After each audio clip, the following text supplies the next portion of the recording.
Арыбаңыздар, урматтуу телекөрүүчүлөр, радио угармандар, республикалык штабтын пресс борборунда Кыргызстандагы бүгүнкү күнгө болгон эпидемиологиялык абал тууралуу Кыргыз Республикасынын саламаттыкты сактоо министринин орун басары Үсөнбаев Нурболот Төлөшович маалымат берет. Анда эмесе Нурболот Төлөшович, сөз сизде. Урматтуу мекендештер, саламатсыздарбы? Бүгүнкү 26 августка карата ушу COVID-19 боюнча статистикалык маалыматка токтоло кетели. Адаттагыдай эле айткандарга токтолсок, акыркы сутка ичинде республика боюнча лаборатордук жана клиника эпидемиологиялык тастыкталган учурларынан сакайып үйлөрүнө чыгарылган жарандардын саны 292.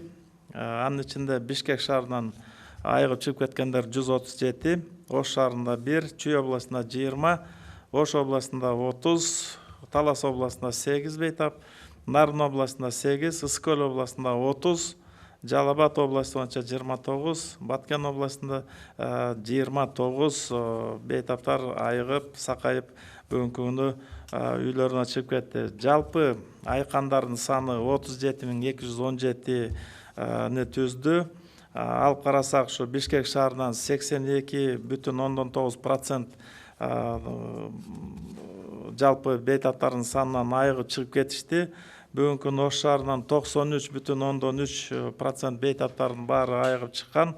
Чүй областында 87,6% айыгып чыкты. Ош областында 82,5%, Талас областында 91%, 91,7% бүгүнкү күнү айыгып үйлөрүнө кайтты. Нарын областында 93,3%, Ысык-Көл областында 87%, Жалал Абад областында 89,3%, Баткен областында 84,9% бейтаптардын санынан айыгып кеткендер ушундай процентти түзүп атат. Жалпы айтылганда 85,8% келип ушу дарыланууга алынгандардын айыгып чыгып кеткени мына ушундай проценттер түзүп атат. Ошол эле учурда 26 августка карата өткөн сутка ичинде лабораториялык жана клиника эпидемиологиялык тастыкталган COVID-19 илдетинин 113 жаңы учуру дагы эле катталып жатат. Бул Бишкек шаарында 42 учур катталды, Ош шаарында жаңы 3 учуру, Чүй областында 8, Ош областында 12, Талас областында 1, Нарын областында 3, Ысык-Көл областында 16, Жалал Абад областында 7 жана Баткен областынан 21 жаңы учуру катталып, мына бул оорулар келип бүгүнкү күндө дарылоого алынып жатат. Жалпы катталган учурлардын саны 43358 учурга жетти.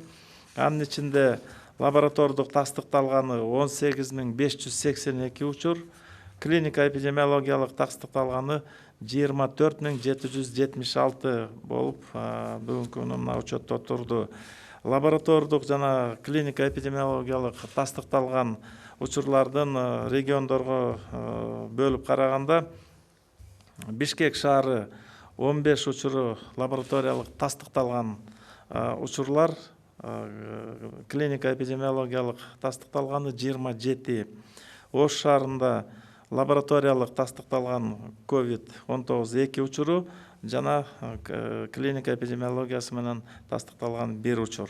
Чүй областында 1 лабораториялык жол менен тастыкталган, 7 учуру клиника эпидемиологиялык жол менен тастыкталып атат. Ош областында 1 лабораториялык тастыкталган учуру, ошол эле учурда клиника эпидемиологиясы баары 11. Талас областында лаборатория менен тастыкталган учурлар жок, 1 учуру клиника эпидемиологиянын негизинде келип дарыланып жатат. Нарын областында бул жерде да лабораториялык тастыкталган учурлар катталган жок.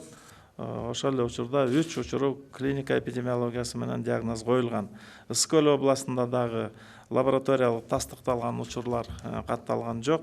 16 учуру клиника эпидемиология менен диагноз коюлду. Жалал Абад областы лабораториялык тастыкталган учур жок, 7 учуру клиника эпидемиология менен диагнозу турат. Баткен областында 18 учуру лабораториялык жол менен тастыкталып учетко алынды, 3 учуру клиника эпидемиологиялык учурлар ошол. Демек, лабораториялык тастыкталган учурларды өткөн суткада алсак, 37 учуру 76сы клиника эпидемиологиялык тастыктоо жүргөндүн негизинде мына бүгүнкү күндө 113 киши бүгүнкү күнү биздин ооруканаларга келип мына дарылоону улантып жатат.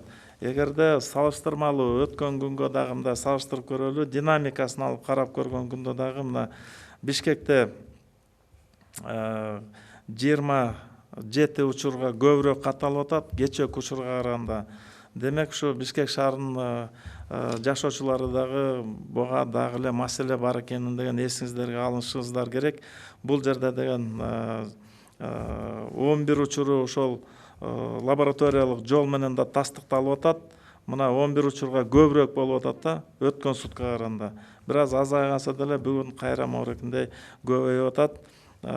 Берки пневмония менен келгендердин саны дагы бүгүнкү күнү мына 16 учур болуп атат. Биздин республикалык инфекция больницасында жугуштуу оорулар бейтапканасында жатып атышат. Ошол жерде дагы айта кетчү нерсе, ушул оор жана өтө оор акыбалда тургандар дагы бар болуп атат. Дагы эле ошо саны азайбай келатат. Анткени деген кандайдыр бир деңгээлде ар кандай учурда медициналык жана дарылоого деген туш болуп атышат окшойт. Анткени үйүндө жатып алып туруп дарыланып, ошол жерде кечигип калып атат, же болбосо жанакындай маалымат туура эместигинен ошол этибарга албай коюп, ден соолугунун баягы өзүнүн ал акыбалына деген туура баа бербей калып, ушу кеч келип калгандыктан жанакындай оор жана өтө оор формалар менен жаткызып, ошо дарылоого алганга биз мажбур болуп атабыз. Мына кээ бир учурларда ошо жардам бергенге дагы ошо мүмкүнчүлүк чектелүү болуп калышы мүмкүн. Мына Ош шаарын алсак, өткөн суткага караганда ушу 5 учурга азыраак катталып атат. Чүй областында 4 учур көбүрөөк болду кечээкүгө салыштырмалуу. Ошто жана Таласта ал жерде 3 учурлардан азыраак болуп атат. Нарын областында кечээки эле деңгээлде туруп жатат. Ысык көл областында да көбөйүп атат. Жалал Абад областында 32 учурга булар азайтышты. Анткени кийинки жумалардын ичинде ушу Жалал Абад, Баткенде деген ушу көрсөткүчтөр бийигирээк болуп туруп аткан. Ошондон Баткен областында дагы мына дагы динамикасы ушу көбүрөөк учурлар катталды. Мына 2 учурга оорулардын саны көбөйүп туруп атат. Жалпы республиканы алып карасак деген ошол өткөн суткага караганда ошо 6 болгону 6 учурга азыраак оорулардын саны учурлар мына ушундай динамика менен туруп атат. Бүгүнкү күндө республика боюнча стационардык дарыланууда 925 бейтап бар биздин бүт ооруканаларда. Ал эми амбулаториялык дарыланууда амбулатордук 4635 бейтап дарыланып, ошо көзөмөлдө турат. Республиканын стационарларда дарыланып жаткандардын санын алып карасак, Бишкекте 189 бейтап бар. Стационарларда Ош шаарында 33 дарыланып жатат.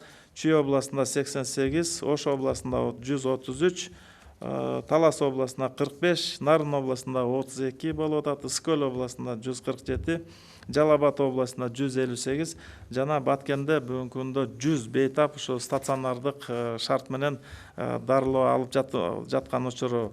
Лаборатордук тастыкталган жана клиника эпидемиологиялык тастыкталган учурлардын амбулатордук шартта дарыланып жаткан бейтаптардын саны бүгүнкү күнү Бишкек шаарында 2647 бейтап бар.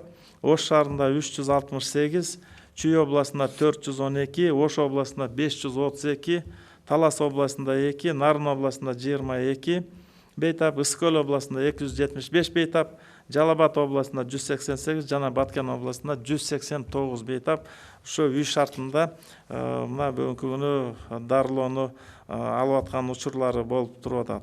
Акыркы сутканын ичинде республика боюнча ушу клиника эпидемиологиялык тастыкталган COVID-19 илдетинен каза болгон 1 учур катталып атат. Бул Бишкек шаарында. Республика боюнча жалпы каза болгондордун саны 1058 кишини түзүп атат. Анын ичинде лабораториялык жол менен тастыкталган COVID-19 диагнозу 264 коюлган, клиника эпидемиологиялык тастыкталган учурлардан каза болгондор 794 болуп калды. Bir сутка ичинде коронавирус жуктуруп алган медицина кызматкерлеринин саны 4 кишини түзүп атат. Бишкек шаарынан 3 медицина кызматкери жугузуп алды, Баткен областынан 1 учур.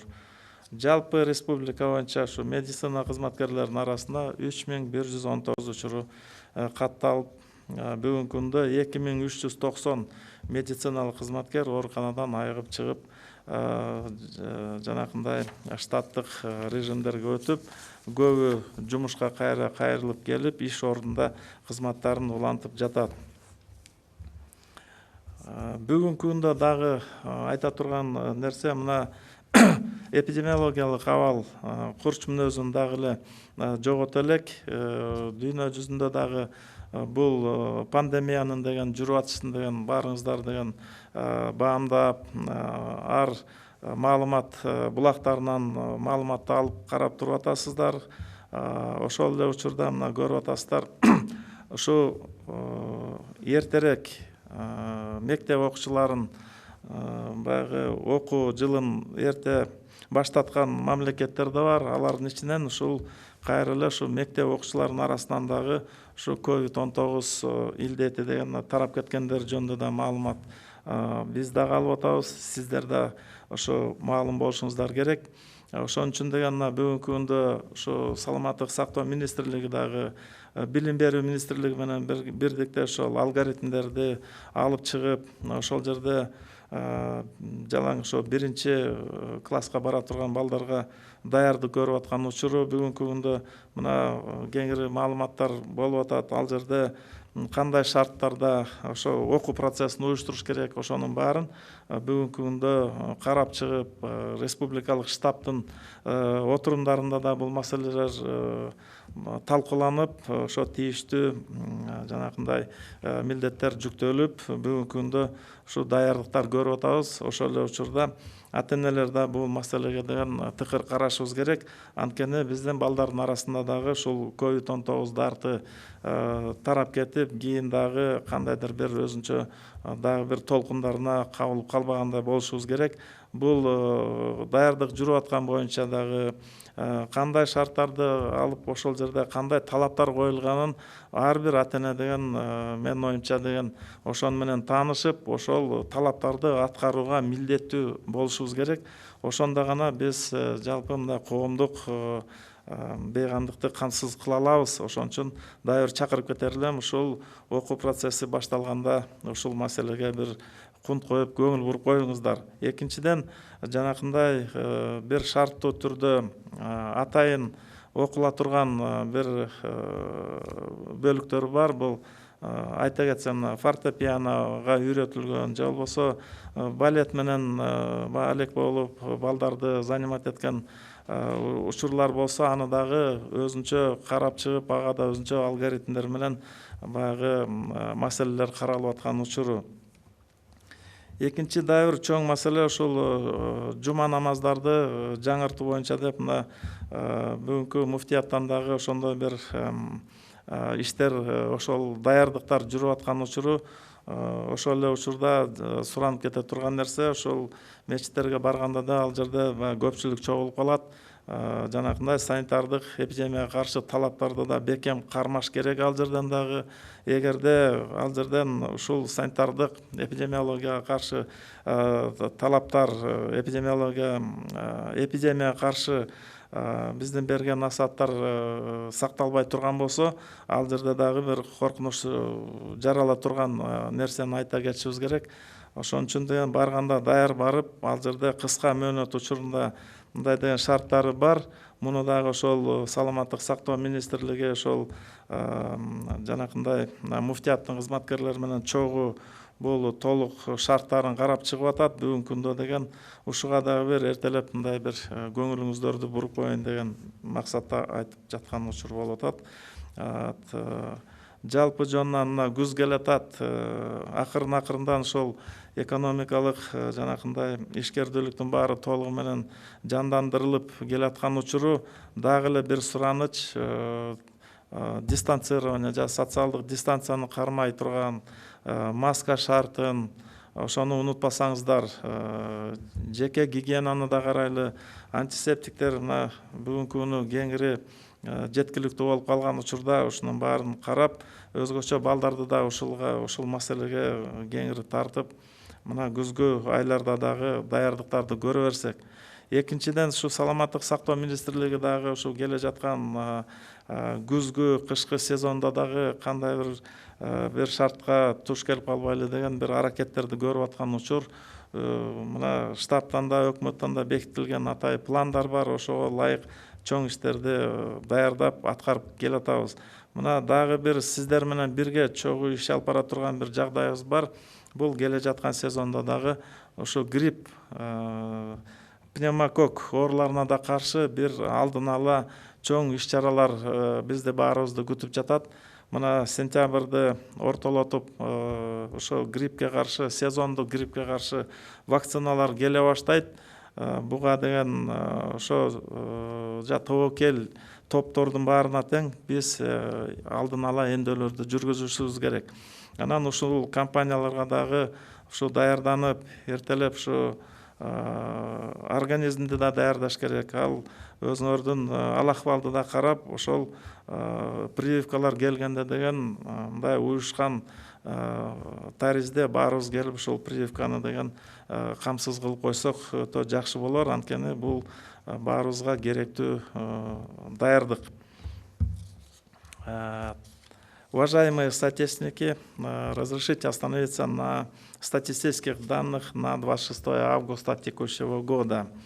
По устоявшейся традиции начнем по цифрам по выздоровевшим. За последние сутки по республике выздоровели, выписано с лабораторной клиники по эпидемиологически подтвержденным диагнозам 292 пациента.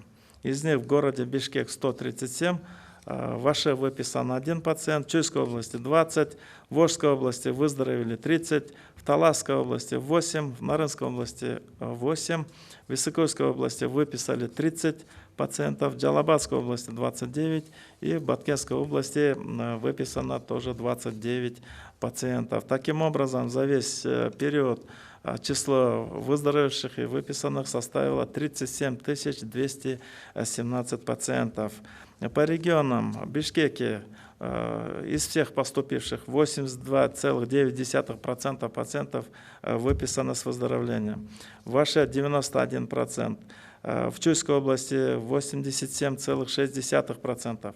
В Волжской области 82,5%, в Таласской области 91,7%, в Нарынской области 93,3% пациентов выписаны, в Высокойской области 87%, в Джалабадской области 89,3%, в Баткенской области 84,9% пациентов, все они выписаны с выздоровлением.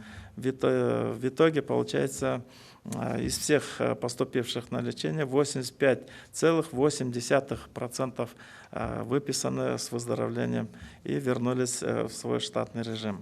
Вместе с тем, 26 августа за прошедшие сутки зарегистрировано лабораторно подтвержденных и клинико-эпидемиологических подтвержденных диагнозов 113 новых случаев зарегистрировано. Из них в городе Бишкек 42 случая, в городе Ош 3, в Волжской области 8 случаев, в Волжской области 12 случаев, в Таласской области зарегистрирован 1 случай, в Нарынской области 3, в Высокойской области 16, в Джалабадской области 7 и в Баткенской области 21 новый случай, связанных с пандемией COVID-19. За весь период, таким образом, зарегистрировано по стране 43 358 случаев. Из них 18 582 случая – это лабораторно подтвержденные случаи. 24 776 случаев диагноз выставлен на основе клинико-эпидемиологических показателей и данных. Если мы рассмотрим в разрезе за последние сутки, в Бишкеке 15 лабораторно подтвержденных случаев COVID-19 зарегистрировано, то есть передача инфекции продолжается.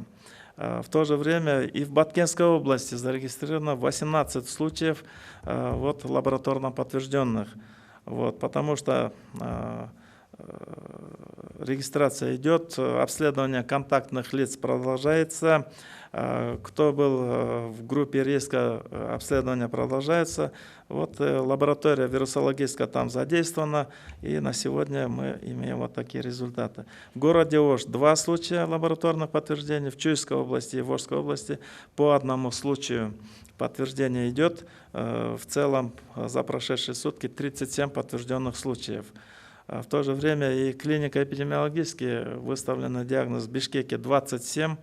Здесь 1 случай в городе Ош, в Чуйской области 7, в Волжской области 11 случаев, в Высокуйской области 16 случаев.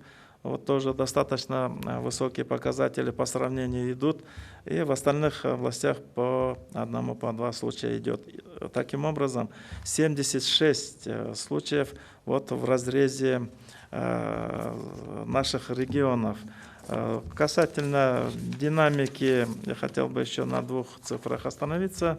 По сравнению с прошлым днем, если мы будем сравнивать,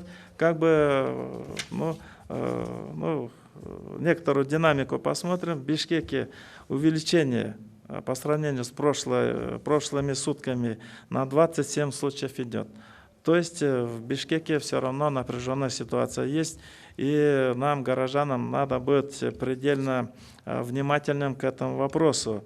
Таким образом и в Высокуйской области на 4 случая есть увеличение количества выявленных случаев. В Баткенской области тоже есть увеличение на 2 случая. В целом по республике снижение числа случаев по сравнению за прошедшими сутками, хотя это такие маленькие цифры, но тем не менее, снижение идет на 6 всего случаев, из которых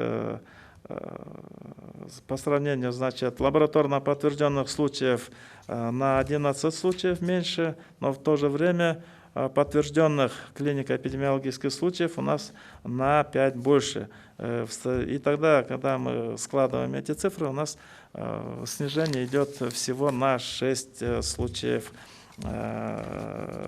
зарегистрированных. На лечении на сегодняшний день в стационарах находится 925 пациентов, и на амбулаторном лечении находится 4635 пациентов. В стационарах города Бишкек на лечении 189 пациентов, в городе Ош 33, в Чуйской области 88, в Волжской области 133, в Таласской области 45, в Нарынской области 32, в Высокуйской области 147, в Джалабадской области 158, в Баткенской области 100 пациентов. Амбулаторное лечение получают в Бишкеке 2647, в городе Ош 368, в Чуйской области 412, в Волжской области 532, в Таласской области 2, в Нарынской области 22 пациента, в Высокуйской области 275, в Джалабадской области 188, в Баткенской области 189. То есть достаточно еще много людей, много пациентов находятся на учете, на лечении. На сегодня, как вы знаете, во время вспышки в июле месяце были развернуты очень много и дневных стационаров, были развернуты дополнительные койки. На сегодня Министерство здравоохранения, дневные стационары уже переведены в наши штатные свои учреждения. На сегодня определены стационары, куда принимают больных с подтвержденными и клинико-эпидемиологическими случаями. Кроме того, в тот коечный фонд, который был развернут и оборудован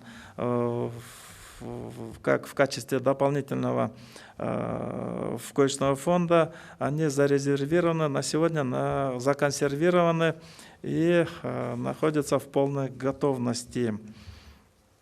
За последние сутки зарегистрирован один летальный случай в городе Бишкек из числа клинико-эпидемиологически подтвержденных случаев. По республике всего 1058 случаев с летальным исходом. Из них лабораторно подтверждено 264 и клинико-эпидемиологически подтвержденных случаев 794. Хотелось бы здесь отметить, что из числа поступающих к нам больных достаточно высокое число идет больных с тяжелыми и крайне тяжелыми формами. Поступают в запущенных стадиях. Это свидетельствует о том, что разного уровня медицинские услуги, возможно, самолечение. Это вот основной наш бич на сегодня. Люди недостаточно, вернее, обращают внимание на свое состояние и принимают различные лекарства по совету знакомых и родственников, возможно. И здесь получается болезнь, она осложняется, постепенно состояние усугубляется, и очень в тяжелом состоянии поступают наши стационары. Здесь иногда бывают случаи, что буквально поступает через день-два, мы не можем оказать такую помощь, и больные погибают от всяких осложнений, от полиорганных осложнений. Поэтому хочу здесь призвать экспериментировать со своим здоровьем, наверное, не нужно, потому что эти попытки, они приводят к очень плачевным таким состояниям, и нам приходится с этим бороться. Поэтому, уважаемые соотечественники, обратите на это внимание. Идут подворные обходы, иногда вопросы не пускают домой, иногда скрывают эти данные. Поэтому, если есть какая-то информация, давайте все вместе возьмемся за это и поможем друг другу. И поможете и нам, медицинским работникам, оказать действительно своевременную квалифицированную помощь. Вот такой вот посыл и призыв. На сегодня, если говорить о некоторых приоритетных задачах, на сегодня нам приоритет идет подготовка к школе. Совместно с Министерством образования, Министерство здравоохранения разрабатывает, согласовывает алгоритмы. Мы даем рекомендации, каким образом можно организовать безопасный процесс образования. Все вы знаете, что на сегодня планируется в школе обучать в таком очном плане школьников первого класса. В силу известных причин мы разработали для них и все действия, которые нужно. Министерство образования уже и ведет подготовку учителей и персонала. И поэтому здесь какая-то проблема. Проблема в том, что каждый родитель должен ознакомиться с санитарно-противоэпидемическими правилами и требованиями, которые нужно соблюдать и в школе, и когда вы готовите ребенка к школе. Каким образом, что можно требовать в школе для того, чтобы обеспечили безопасность наших детей. Потому что вы, наверное, я думаю, что все информированы, что некоторые страны учебный год начинают раньше, чем у нас. И среди школьников наблюдаются большие вспышки коронавирусной инфекции. Поэтому, чтобы такой ситуации у нас не допустить, мы предпринимаем все эти противоэпидемические, профилактические меры. Поэтому нам всем вместе нужно прислушаться и выполнять эти все требования, тогда мы сможем безопасно обучать наших детей. Касательно вот специфичных форм обучения, такие как обучение на фортепиано или же там балетные какие-то дела, то на них будут разработаны отдельные требования, отдельные алгоритмы, в соответствии с которых будут и предприняты меры. Касательно, вот вы все прекрасно знаете, что правительством предпринимаются все меры по поэтапному возобновлению экономической деятельности. Учитываются интересы всех слоев нашего населения. Однако все выполнение тех требований, которые при этом должны быть соблюдены, они остаются. Это социальное дистанцирование, масочный режим, вопрос открытый, он не снимается, и особое внимание. Близится осень, мы должны обратить внимание на личную общественную гигиену. Антисептики, они доступны, поэтому еще раз призыв не забывать об этих простых рекомендациях. Кроме того, идет очень большая подготовка к осенне-зимнему периоду, когда нужно будет обеспечить защиту нашего населения и от сезонного гриппа, такого же коварного острого респираторного заболевания, как и COVID-19. Поэтому где-то во второй половине сентября ожидается поступление уже первых партий противогриппозной сезонной вакцины. И Министерство здравоохранения планирует большие мероприятия, акции в этом плане. Поэтому еще один призыв, еще остается совсем немного времени.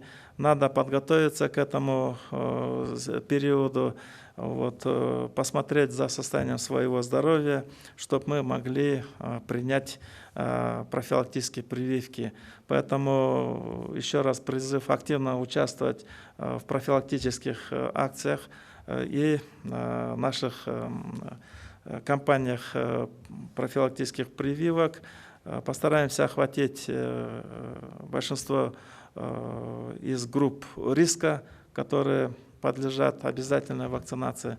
Дополнительно прорабатывается вопрос приобретения пневмококковой вакцины, которая тоже достаточно опасна для здоровья и приносит осложнения. Поэтому я еще раз призываю убедительно